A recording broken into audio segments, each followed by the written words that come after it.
Love you guys. Happy New Year.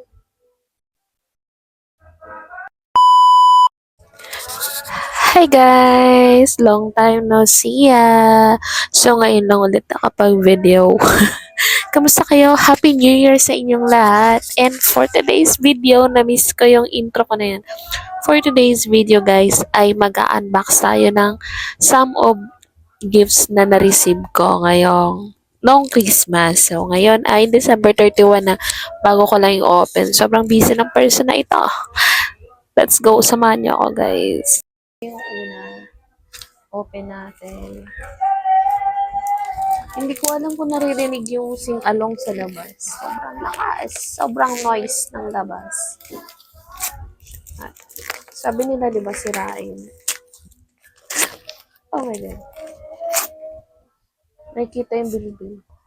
Nagkakabel-bel na ako, guys.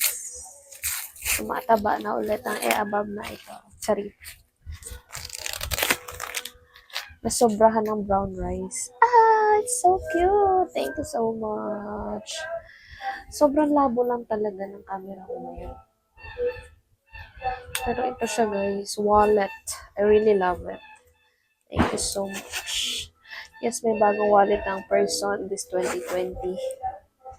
2025. Dahil lagi akong may barya tapos nahirapan ako. Kasi yung isang wallet ko, maliit yung lalagyan ng coins. Ito medyo malaki. Oh, thank you so much. Meron pa siyang coins. Gold coins. Thank you. Next, last. Hala, nakakabel-bel na ang person. Last, guys, this one. So, thank you so much. Nagbigay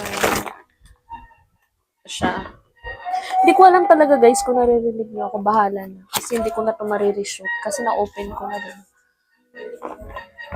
Oh, so sa year 2025, a year of the snake. So, meron akong figurine na snake. Ayan. Year of the snake pala, guys. Ayan. Ayan, pang paswerte to. Sana swerte sa 2025, please. Uy, sana maging healthy na. Sobrang healthy na dapat ako in 2025. At syempre, yung dreams ko, syempre gusto kong matupad yun. So, yun. At tumatanda na tayo, baka naman.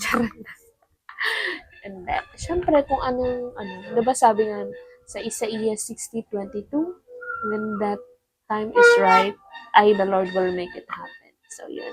Happy New Year, guys! Yan na yung mga some of the gifts na na-receive ko na hindi ko pa na yung iba. Ay, meron pala dito pahabol. Binigay ni Ma'am Char nung namin, ang tawag doon yung sa school. Kalimutan ko na. God. Parang, Thank you so much. And yes, happy New Year po sa lahat. Sana ay maging matiwasay ang buong taon ng 2025. Sana maging healthy tayo lahat, please. Sana ay i-guide po tayo ni Lord sa mga tatahakin nating landas. Siyempre. Thank you so much. And na-miss ko talaga yung mag-video ng ganito. Love you guys. Happy New Year.